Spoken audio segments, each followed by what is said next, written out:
All right. Everyone hear me okay? Perfect. You guys put on a good show out here. I don't come to a lot of these things anymore, and I'll tell you, this is a big one. So it's good to see everyone. I see some yawning out there, so I know it's early. I'm going to try to use some props and get this thing exciting. But my job is M&A advisory, and I've been doing it for over 20 years. And today, I think what I'm going to talk about is just effectively one big idea. Probably the most important thing I've learned over decades, which is, I think, extremely applicable to folks who may not even be in the process of buying or selling a business. And, you know, in the capacity of my job, the most important decision... Okay. This works as well. Perfect. This is better. I don't like the podium. The most important decision I make as an M&A advisor is whether to negotiate or to auction. Right? If you think about the sale of any asset in the world, there's two ways to do it, either a negotiation or an auction. Now, I guess there really is a third way. You've got a fixed price process. You can go to Starbucks in the morning, buy a cup of coffee, it's $3. You don't want to pay $3, take it or leave it. But for the most part, every asset is sold either through a direct negotiation or an auction. So the most important decision I make in my day-to-day job is whether to negotiate or to auction. And so for you folks, what I want you to always keep in mind as we have this discussion today is that the most important decision you'll make when you sell any asset is the process by which you sell that asset. And my first foray into this was, I don't know, going on 30 years ago. My family was living on the west side of Chicago. We discovered that we had a very valuable violin that had come over with us from Italy. It was made in Cremona, in the same shop that Stradivari worked in the 1700s, and we had no idea how much this thing was worth. And so my father got the bright idea and said, you know what, we could use some money, so let's sell this bad boy. Now the problem was, it's a rare musical instrument, and none of us had any idea how the hell to do that. So my little sister decided to head out on an expedition on the internet, which was quite new at the time, and she went onto the precursor of Craigslist and decided she was going to put it online. Violin, made in 1717, old as shit, probably worth a lot. Who wants to buy it? She got a lot of interesting offers, a lot of interesting trades for sure. Package deals, a chameleon named Lester, an RM80 dirt bike, a new VHS video recorder, but she didn't really come up with some great cash offers, so my father's next idea was go see his friend who ran a music shop named Gus. We went in and we saw Gus. And Gus, sweet old man, looked at it and said, I have never seen anything like this, but it's got to be worth about $30,000. And that was a lot of money back then because the house I lived in, I don't even think it was worth 100 grand at the time. So, but he said, you know, I've never seen one of these before, but I think I can probably sell it for you. And I was like, Dad, I don't think Gus is our guy. The next step was to go down to the University of Chicago. I went to the music conservatory, and I thought, you know, there's orchestras here. There's got to be people that know what the hell they're doing when it comes to musical instruments. I talked to a professor there, and he said, you know what? It's a valuable instrument you got there, and I know a collector. I said, okay. So he set me up an appointment. I went to this collector's home. As I sat there, the collector looked at the instrument and said, I am interested in this. He went into the back room. He came out with a bag, a canvas bag, I distinctly remember it, and it had $50,000 in cash in it. I remember I was a young kid, and this was probably 1991. That was a lot of money. So he looked at me and he said, I will buy this instrument right now for $50,000 in cash, but you've got to accept this deal right now. Now, unfortunately, I didn't have the authority to do that, and when he made that offer time-bound, attempted to use a closing move on me, I got a little bit nervous. So I stepped out and I said, you know what, I've got to talk to the family about this. I appealed to higher authority and said, I'm not the decision maker, I got to step off. I got to talk to my parents. Went back to the professor and I said, Professor, I don't know what to do. He offered me $50,000. Now, between the time I left his home and the following day when I saw the professor, the collector called and said, you know what? Tell that kid I'll give him 65 grand, that's my final offer. So now I'm thinking to myself, okay, I'm in the process of negotiating with the collector. My sister is a total bust on her online sale process. My father's still hanging out drinking coffee with Gus, and so what should I do? The professor said, well, you know, I do know that there's instrument auctions. They take place oftentimes in New York. We have them in Chicago, but there's a company that deals with these rare instruments. Maybe you should talk to them. So I got their phone number, placed a phone call. My father worked for an airline, so it was super easy for me to travel back then. So I took a violin, which at the time I knew to be worth at least $65,000, and put it in my backpack and got on the plane. Went out to New York. I met with the auction house. They looked at it and said, this thing will sell at auction for approximately $100,000. Now, that was music in my ears. And so I learned about the auction process. We engaged the auction house, which sold the violin for $105,000, which was worth more than the house I lived in at the time. So it was literally hitting the lotto for my family. But it was the first experience I'd ever had with an auction, right? And since then, I've been to scores of auctions around the world for everything from, I've sold companies at auction, I've been to farm auctions, I've been to watch auctions, art auctions now. But when I think about the sale of a business, it really comes down to one of two ways. Direct negotiation, like with the art collector, or auction through the auction house. And there's not really a clear-cut way of doing it. It takes a lot of judgment to determine not only the profile of the seller, but also that of the buyers. And I think today what I want to try to do is you guys are just waking up, so we're going to do a few thought experiments, but ultimately what I want to do is I want to walk you through a sell-side process. And I want to walk you through a sell-side process where there's no negotiation. Because at the end of the day, whenever you read these books, Donald Trump's book or Chris Voss's book, or any of these negotiation books are always talking about things like making counteroffers and anchoring and methods of influence and win-win negotiations. For the large part, on Wall Street, most of these businesses are sold without negotiating at all. And as a process setter, so as an M&A advisor, my job is to do two things. I'm negotiating substance, right? I'm negotiating purchase price and terms, but I'm also negotiating process. And the process is what effectively really gives you leverage in a sale process. And we're going to do some very, very basic experiments, and then I'm going to add to some complexity here so that we can see how this works in real life. I want to start with this jar of cash.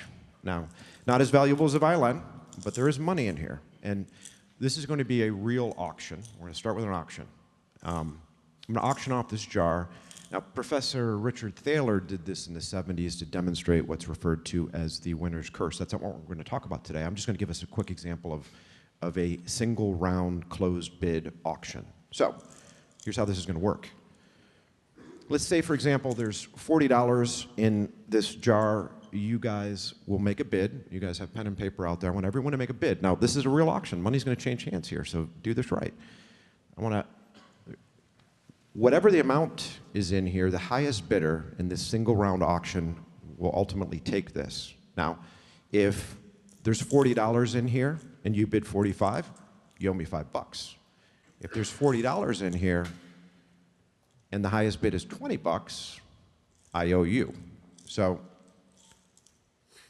mark your bids down, guys. Let's do this. Who wants to participate? $5. Closed bid. We're going to do this closed bid. This isn't going to be an open outcry auction.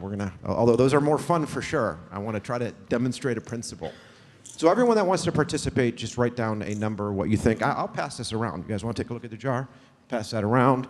Remember, a roll of quarters is $10. A roll of dimes is $5. Nickels are $2. Pennies, of course, are 50 cents.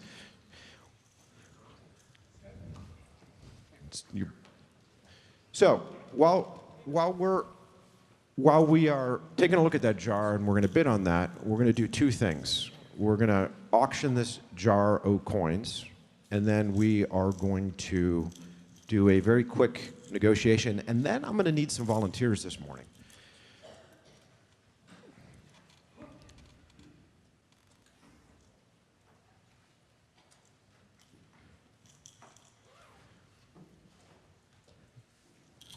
Maybe just do some guesswork, write your bids.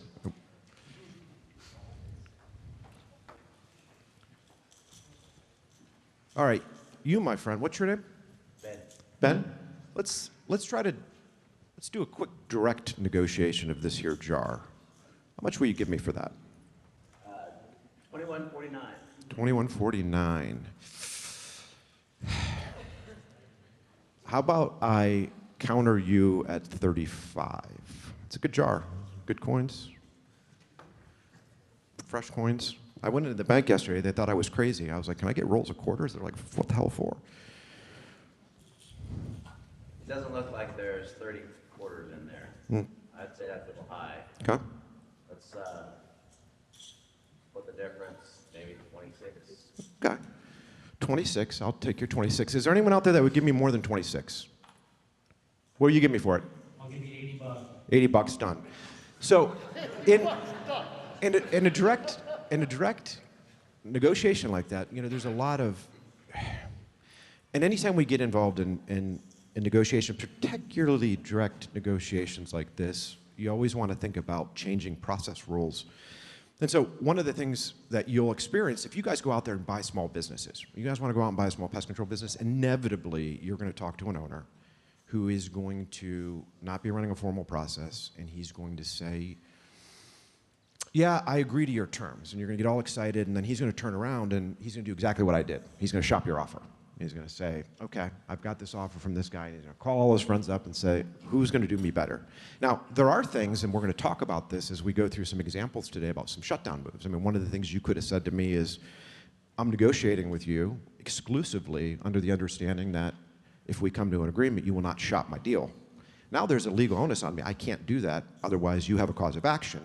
And there's a variety of shutdown moves that we use in these sort of processes that we're going to talk about in just a second.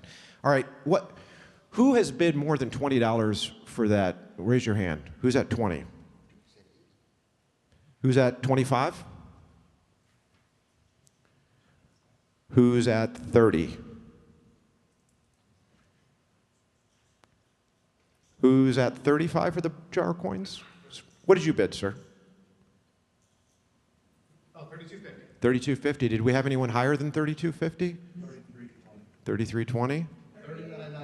$39.99? $33.75. Okay.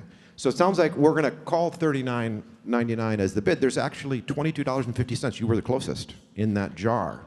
And that experiment demonstrates the winner's curse in an auction, right? You know, you get into these auctions, this is what's called an English auction, which is an ascending price auction. As the price goes up, whether it's open outcry or sealed bid, price goes up, and ultimately the winner of the auction typically pays more than the ultimate intrinsic value of the asset being conveyed, which we love when we're selling businesses, especially when the business is yours. On the one end of the spectrum, when you think about selling a business, you have, on the far end of the spectrum, you have what's called a formal controlled auction. And I want to demonstrate to you how this works. This is the textbook example of how a controlled auction works in selling a material asset. You'll notice that in the controlled auction process, we'll get to a final purchase price, and you're not going to see any negotiating whatsoever. You'll see negotiation of process. So similar to an auctioneer, when you're selling a business, the core responsibility of the M&A advisor is to stand up and set the process like an auctioneer would. And what you're hoping to see is competition on the other side of the table pushing up the price. When you have direct negotiation, it's cross. He and I are going back and forth. That's cross-table negotiation.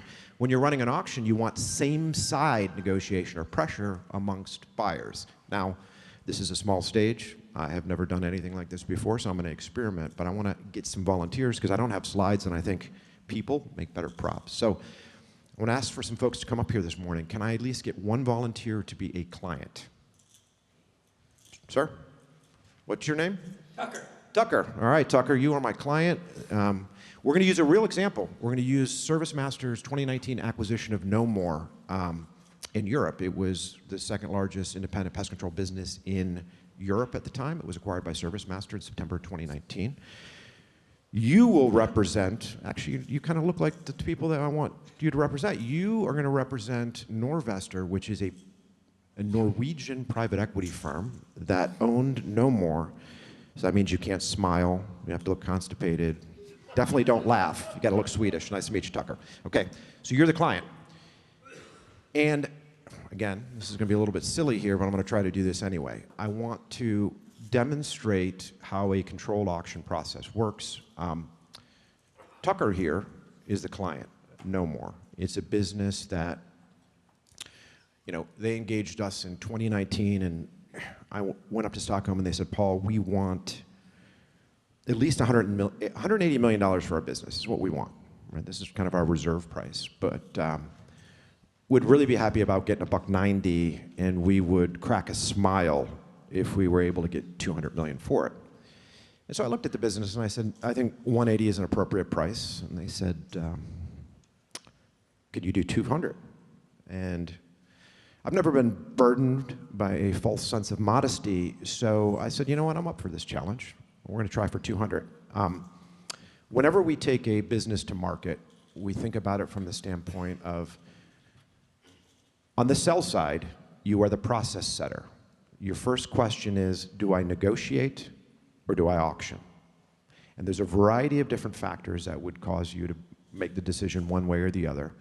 But 9 times out of 10 in my business, when you sell an asset, you're choosing to auction or do a combination of the two. Now, I need 10 additional participants. And this will go quick. You won't have to say anything. And I apologize. Is that my phone? I don't know. Could I quickly just get 10 folks up here? I promise I'll make you sit down quickly. I just need you for props perspective. There we go. Tucker, why don't you come over here with me? We'll, Matt, stand on up here. This is great.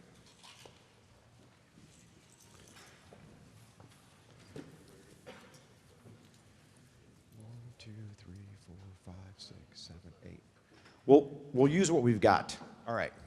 So we prepare a business, we put together sell-side materials, and then we go out to, typically in this market, when private equity is involved, 50 or 60 participants. So we'll go out to 50 firms, say, hey, we've got this business. Are you interested in buying it?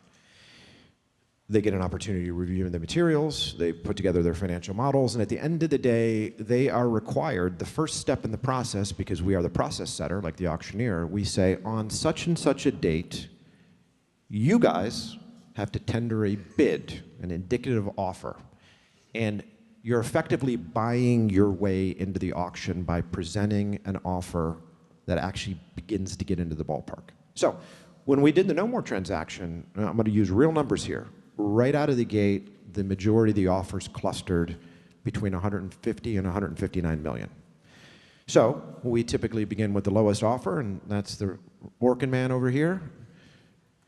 When we get into the second round, so we got the first round, we got the indicative bids, we got a big stack of these things, we look through them. And then we go to the lowest bidders, and we start to have conversations about whether or not they're really serious about doing the transaction and if they will revise their offer forward. Now, all of these folks did, the Orkin man in this particular case, and actually, realistically, it was Orkin, really, in the process. So, Orkin, Rollins, I'm glad to ask you to depart from the process. So now what we do is, because we have process rules, we have to enforce them. So you didn't make it in the mix, you are out. You get booted from the process, right? And so this is how this works. And again, there's no negotiation here. It's really just asking the acquirers to revise their offers forward. So after the first round, we went through a second round, got rid of some buyers. By the third round, it was time to have management meetings. So in order to actually get the opportunity to sit down with management, you have to make another bid. So folks bid forward, revise your bids, due on Monday. In this particular case, unfortunately, the lady here, my friend from Magic, thank you for participating, and Matt Vance, you guys have been excused from the process because the acquirers revised their bid forward, 150, 155, 160, 165. This is a closed, sealed bid, English auction, ascending price auction. No negotiation, just asking them to rise bid forward. Every time they revise the bid forward, they get a treat for doing that. They get further information on the company. They get more access to management. But in order to survive, right, they have to continue to revise their bid for it, because if they do not, they will be booted from the process and not have the opportunity to effectively finally bid on the business. So, as we continue to go through this process, we got another round.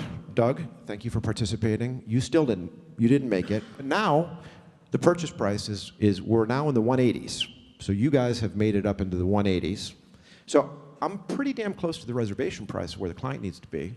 And I was very happy that Tucker here, the Swede, or the Norwegian, told me really where they need to be and ultimately where they want to get. But we are still a far cry from this. So a French firm represented by the gentleman here in red, Kyle, decided they were going to use a shutdown move in August of 2019. They were pissed. They were tired of bidding. They came in and basically said, we are offering $186 million. You have 24 hours to accept or reject our bid. It is in all cash. We'll close this deal in 2 weeks. Now, you're at 186. The rest of you are at between 180 and 185. And so now we had somewhat of a dilemma on our hands because the 186 was a great price. I wasn't sure where we're going to get these other guys to go, but we still had 3 bidders that were very tightly clustered. And tightly clustered bids in an auction process is where you want to be. You don't want to see huge disparities between price, because auction theory tells you you're going to get the second price plus a little bit. But when you've got tightly clustered offers, I was feeling very good, so we let that offer expire. And we came back the next day and said, okay. On Friday, we're going to final round. And final round is when all of these gentlemen, well, the French guy, you stormed off. Kyle, I appreciate you participating. You were pissed. You were like, the hell, I'm out of here. So we lost him. So our price just fell, actually. It was the first time in that auction that we had a descending price, because 186 was the top, all of a sudden fell, and we're like, shit. So now I'm sweating a little bit, but cool. And we said, on Friday, we need final round bids. And there's a really important reason why we do this, and it's one of the things that is freaking maddening when you're out there trying to buy a business from a single operator. Let's say you're out in the middle of Arizona, you want to buy a company. The negotiations go on forever, right? You negotiate price, now you're negotiating something else, and what are we going to do with my aunt? My daughter still works for the company, and there's a million things, they just keep coming and coming, and it's 1,000 paper cuts. But when you're selling an asset and you're setting the process, again, we've done zero negotiation once. We didn't do a counteroffer, we didn't use influence, we didn't give 2 shits about win-win, nothing. It's an auction, a setting price. We're controlling the process, we're controlling the timing. So now we say final round bids are due on Friday, and we say final rounds because in a lot of ways in an auction, the final round is somewhat like, it's like a marathon, right? Like you see the New York Marathon, these dudes are running for hours. You're like, holy shit, like what is going on? And then all of a sudden, they see the finish line and they start to sprint. So you always want to show the buyers the finish line because they hold back. They will inevitably hold back. So what we're going to do is attempt to show them the finish line. So Friday, you guys tender your bids. Your bids came in. Final round bids, sighting day, Friday. So I'm up in Stockholm. We get the final round bids. We open up the papers, and we were at 189, 191, and 193. Now, I was internally satisfied. I mean, it was a textbook, fantastic process. But rightfully so, the clients wanted the big 200. And I thought there was an opportunity to get it, but I had a problem. So Tucker, I typically don't ask clients for advice, but I think for today's purposes, I'm going to. What do we do? So we've got a 189, a 191, and a 193.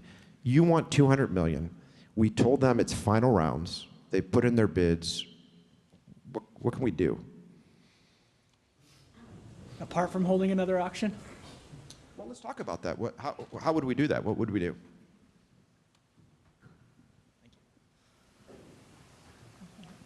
Just end this auction without incurring too many expenses. I don't know what kind of expenses go on in an auction like this, and then hold another auction, put it up for auction again.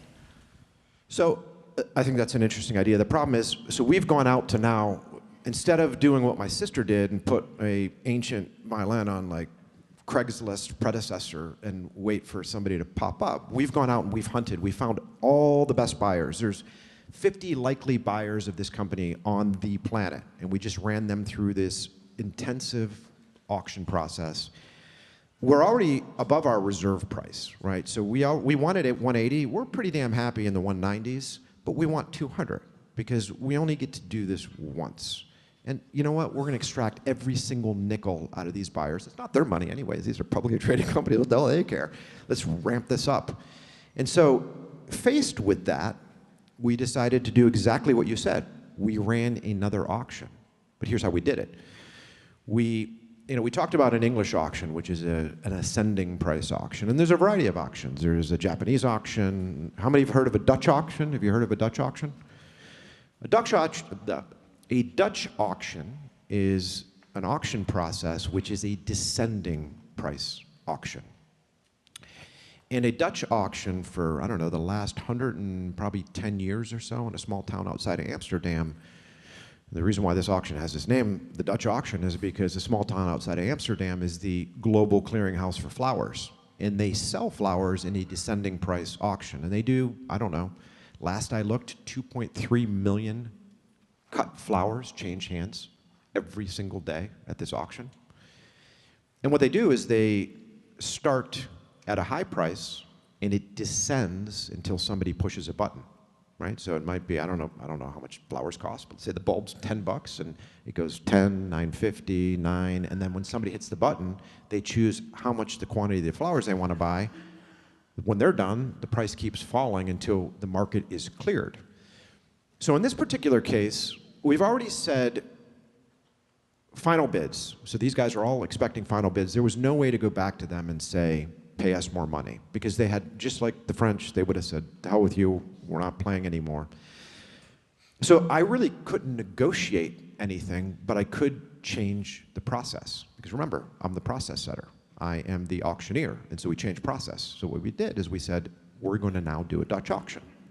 So we took the final 3 bidders, and we started at 220 million. And I went first here to Mr. David Buckley, and I said, David, the bid now is 220. You're at 189. The bid's at 220. You have 4 hours to accept or reject this, and if you reject it, it goes to the next party. And now it'll keep coming around, but the price will continue to fall until somebody hits it. So 220, 4 hours, you tell me, not so much interested. And quite frankly, he didn't want to pay 220 for it anyway, so he didn't care, right? It's not his loss. Like, I'm not paying 220 for it. Let somebody else take it. Mr. James, we go to you. And so now, I got to move the price down. 215, you got 3 hours, accept or reject. You rejected. Now I go to Joe. Joe, 210, 2 hours, accept or reject. And so this process went on through the night until we finally got back to David here, which was Service Master, and when it came around to them, it was 200 million. They hit the bid, closed. It was a binding transaction at that point in time. And by bringing the Dutch auction into process, what it did is it put every participant in this process that had worked months, spent hundreds of thousands of dollars, flown around the world, went to all sorts of meetings, it put everyone at risk of losing the deal. Like, at what point do you want to lose the deal, right? And when it got down to 200, Service Master looked at it and said it makes financial sense. If we let the price fall again and somebody else takes it, somebody's going to buy it for a few bucks less and we're going to lose out. And so that's how a controlled auction works. And that, again, it's a transaction that I'm extremely proud of. We were runner-up finalist for the European Middle Market Deal of the Year that year for the use of the ascending price auction and the Dutch auction in combination in order to get that transaction done. But that's a very elegant way to negotiate the sale of a business without negotiating anything. You just let the process run, and you have it. And you were a happy Norwegian dude. Look at that smile on your face over there. I like it. So thank you, guys. Appreciate your participation.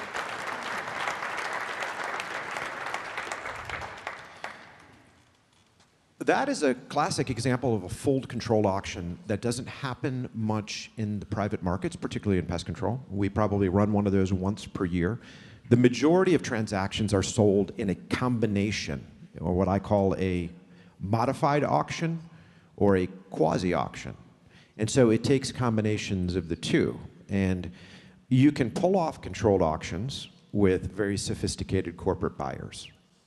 The less experienced buyers in the mix, the less they tend to adhere to process rules, the more, some of them won't even participate in an auction because it takes a certain skill set to be a buyer in an auction. You've got to understand closing moves and how to actually negotiate process yourself.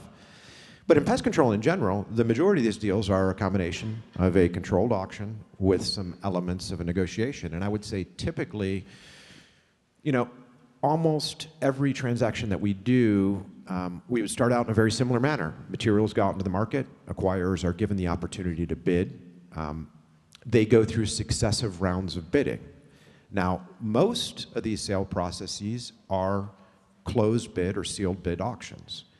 And as a seller, whenever you're selling an asset, one of the most important things you can do is conceal information, right? You want to conceal information. You do not want parties to know how many parties are participating. I mean, hell, I probably could have run that with one bidder, right? I mean, I literally probably could have one bidder there. The bidder would have not known how many other bidders are there. They would have thought there's 3 or 4 or 5 others, and I could have run that Dutch auction, and I think it's likely we would have ended up with very similar results by shading what's in our pocket, effectively concealing information. That's one of the most important things that you can do as a seller. And it's one of the things that these small sellers often do not do. And I think, you know, when I look around the M&A market here in pest control, in general, I think you can make an ungodly amount of money if you really understand how to go out and buy these businesses on the relative cheap. If you learn how to fight the auction, so to speak, you can go out and buy these businesses, and I see it happen every single day. You can go out and buy these businesses on the relative cheap, build up massive businesses and turn around and sell them. So those opportunities are there. And I could babble on for a long time, but this is a good time for me to take kind of an intermission break and see, do we have any questions? Traditionally, does the seller always set those processes? You know, in any, that's a great question. The seller should set the process, but the seller often does not, and that's where the seller gets into problems. Like, so if you're a buyer, you know, whoever is able to set the process rules has tremendous leverage in any sort of a process. And so the theory is you're selling an asset, it's a unique asset, there's one of it, and you should have a variety of different buyers that are able to compete. If you're a sophisticated buyer, you're always not only trying to negotiate the substance of the deal, but you're trying to negotiate process. So, you know, there's a variety of different things. You know, I was selling that jar. We'll use that jar again as an example. You know, one of the things that he could have done is try to pin me down into exclusive negotiations with him. Let's say that you're buying a business. You know, you're talking to the old timer. He's ready to sell, and you guys are in final negotiations, and then he tells you out of the blue, "Hey, somebody else called up and is interested in the business." Now, for you, that's not great. Competition's never good. And what you want to do is try to convince these sellers to not bring competition into the mix, but inevitably it happens. So there's a lot of things you could do. You could basically say, "Hey, I'm not going to give you a final bid here because I don't want you to shop it, but here's what I'm willing to do. Let's get your attorney on the phone, and I'm willing to write an offer right now. I'm going to tender it tomorrow at 10 a.m. You tell the other buyer to tender that offer tomorrow at 10 a.m., both of them in sealed envelopes, delivered to your attorney. And it has to be a precise number, and the highest number will win, period. And neither envelope can be opened unless both envelopes show up." Now, why would the seller do that? The seller shouldn't do that, but that's you on the buy side trying to control the process. Now you're negotiating process, and what you're doing now is you're putting the seller in a position where the attorney, if he agrees to that, has to do that. By codes of professional conduct, he has to do exactly what you guys agreed to. So he's got to take both of those letters, You've got to open them up at the same time, and the highest bid has to win. And what that does is it precludes anyone from being able to, if you win by a nickel, to go out and shop it. There's no more back and forth. There's no more auction. There's nothing. That's it. So that's a shutdown move, but that's an example of you controlling the process. And always when you're buying an asset on the buy side, you should constantly be thinking to yourself, how can I control this process? Because most people aren't thinking about it. They're reading Donald Trump's book and they're like, oh, I'm going to counteroffer, I'm going to anchor, like methods of persuasion, all this sort of shit. But at the end of the day, what really matters is like negotiating process and substance. So anyway, who else we got out here? Yes, sir. Those final bid prior to going to the Dutch auction, were they binding still, even when you moved it into a Dutch? Are the final offers binding all the way through? So if your Dutch auction falls below those binding offers, do you still get the final? Great. At least from that. Great question. So once we move into the next round, everything before that is null and void. So those guys are out the door. Yeah. So it's a risk. I mean, there was certainly a risk there. But it was a risk that, I said I probably could have pulled it off with one buyer, and potentially we could have. It's probably a risk I wouldn't have taken in that particular case, because if you've got one buyer at the table and he gets pissed and he's like, I'm not participating in this, then that's it. And then I've got a busted auction, and now I'm calling buyers up saying, hey, we were friends last week, let's talk again. It's not a good way to go on a next date. So, yeah. Any other questions out here? Yes, sir. What do they call you? And number two, what's your cut? They call me a lot of things, and they're not always nice. But, I mean, you've got a company, say, well, I want to sell my company. But then how do they find you as the person that's going to negotiate or take care of the sale? Are you a realtor, or do you fall into like a category like that? Yeah, that's a good question. So these are all great questions. So, my background is, when I graduated from university, I had no idea what the hell I wanted to do. And I graduated from Cornell, and my friends were going through recruiting, and they were doing something called investment banking, and I could barely spell it. I was like, I don't even know what this is. But it was the late 90s, and Wall Street, as you guys remember, what happened in the late 90s, the run up to the dot-com bubble. I mean, investment banks were literally pulling kids out of the Taco Bell drive-through window to do financial models back then. I mean, it was insane. And so I got a job at Lehman Brothers, which of course is no longer with us, and I did that for a few months, and then I met some folks on the CSFB, the Credit Suisse First Boston deal team, and a few months later I went over to CSFB in London, did that for a few years, then I went to the private equity world. I went on the buy side, what a lot of sell side guys do. I was on the sell side, and so when I worked at Credit Suisse, I worked for a guy named Frank Quattrone, who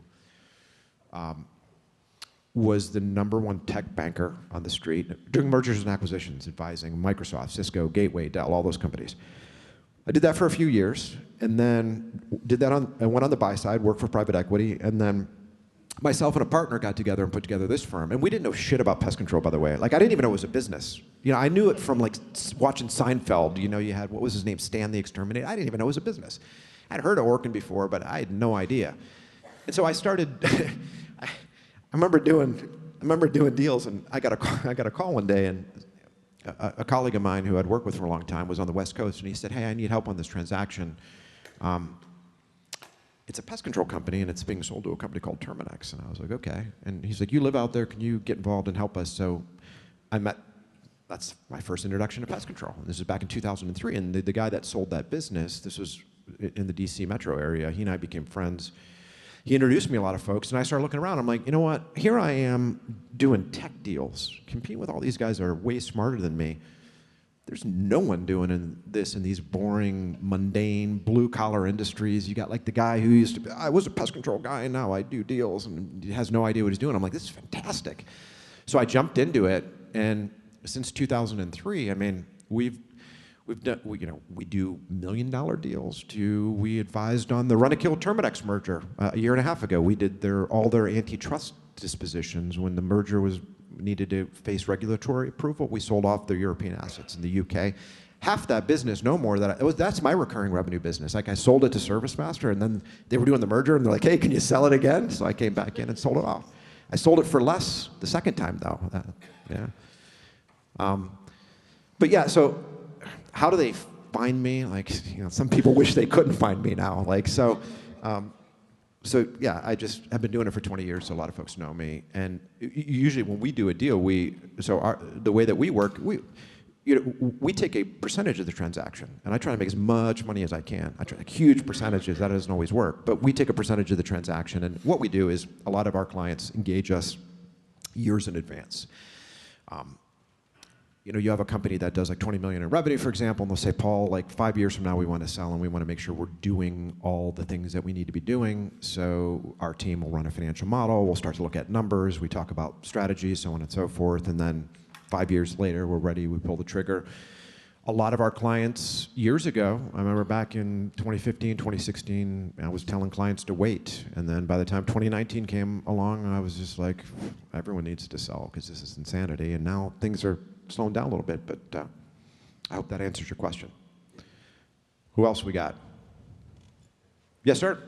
You described a pretty elaborate auction process for what's obviously a very large company. But as you're undoubtedly aware, the vast majority of acquisitions in this industry are probably less than $2 million. So what does a process look like that if you're selling a 1, 2, 10-person company? Yeah, that's a great question. So let's say that you got a $2 million run-of-the-mill pest control business. Again, you want to think first, I've got one asset, it's a $2 million business, and who are the likely acquirers for this business? Now, the market has changed. When I started back in 2003, it was literally Rollins and ServiceMaster. Orkin and Terminix, that's it. Those are the only two companies out there back in 2003, 2004. The Brits came in and bought Ehrlich, which is out in PA, for, I don't know, like 120 or 130 million bucks. That kind of put Rentokil on the map because for the prior 30 years, they were only doing 25 million a year in the US. But Rentokil shows up in 2006. Anticimex doesn't show up until 2016. And then, of course, now we have the proliferation of all these private equity-backed platforms. So back in the day, it was a duopoly, two buyers, right? And then, of course, you have local players, right? You've got like the family businesses, but in my experience, and I hate to offend, they often don't have either the capacity to pay or the willingness to pay, or they alternatively, they want to pay you with your own money. And I'm all about getting as much cash at the closing as I can. And so if you got a $2 million pest control business, you want to first off understand specifically who the actual potential buyers are, and you want to cast a wide net. It doesn't take a rocket scientist to figure that out, right? Anyone with a couple of brain cells and a phone book can figure out, okay, here's who are the buyers. The most important thing you can do, though, is run a competitive process, and you can do this on your own. I think you made a fabulous point about the fact that this textbook controlled auction process is not ideal for a $2 million business, which it's not, but you can take a lot of components from that. So if I had a $2 million business, and I was an owner, and I'm like, I'm going to do this myself, I would put together some materials, some basic materials. I would show the final, last 3 years of financials. I would clean it up. I would show the cash flow. I would demonstrate all the positive aspects of the business, the level of recurring revenue, the relative pricing, all those things that buyers would want to see. And I would have the various buyers execute a confidentiality agreement. And then I would say, here's some materials on my business. If you could put together an indicative bid by the 15th of the month so I can understand what your level of interest is, that would be great. And, what I would do is I would say, buyers, on your indicative bid, I need to know the dollar amount. I need to know the deal structure. I need to know how you're going to finance this. Do you have money in the bank? Or are you going out to borrow money? Is your Aunt Sally giving you the cash? How are you doing this? What's your statement of intent? What are you going to do with the people? What are you doing with me? What are you doing with my people? How are you going to integrate this thing? So there's a variety of questions that you can request to be put into an indicative offer, but you could set your own process. I mean, you could reasonably say to the buyers, I am going to take all the offers, and here's how the process is going to work. I am going to begin with the lowest offer, and I am going to go to the high. I'm going to begin with the lowest offer. I'm going to go to that guy, and I'm going to tell him what the high bid is, and I'm going to ask him if he would like to beat that high bid in order to stay in process. And if he doesn't beat that high bid, he's eliminated from process, and I would make sure that I actually do exactly what I say and adhere to my own process rules, and I would boot the guy from process. And that would go to the next one. I mean, there's a million different iterations of running a quasi-informal auction that you could do, but that would be a very clean and easy way to get it done. Start with the bottom, see if you can get him above the top. If he doesn't go, you eliminate him. You go to the next one. A lot of sellers get in the traps of, they fall in love with a particular buyer. At the end of the day, they think, this is a great cultural match. I really want to do business with this particular buyer. They fall in love, and then they're willing to actually concede things that they otherwise shouldn't. And at the end of the day, what they do find out is, more times than not, in my experience, I've been doing this 20 years, billions and billions of dollars worth of these deals. Again, I hate to offend, but more times than not, once things dried and money's changed hands, you move on with your life as a seller. Your employees, they didn't care about you as much as you thought they did because you were signing their paychecks, so they don't love you that much. And the buyer, all of a sudden, if you sold to Terminix, management changed every 16 months, so all of the old agreements were null and void anyway. And branch managers change, people forget, the boss comes in and yells at somebody. Next thing you know, you're like, shit, why did I leave $1 million on the table to do deal with this seller, and I'm not even dealing with the same people, and my employees don't like me.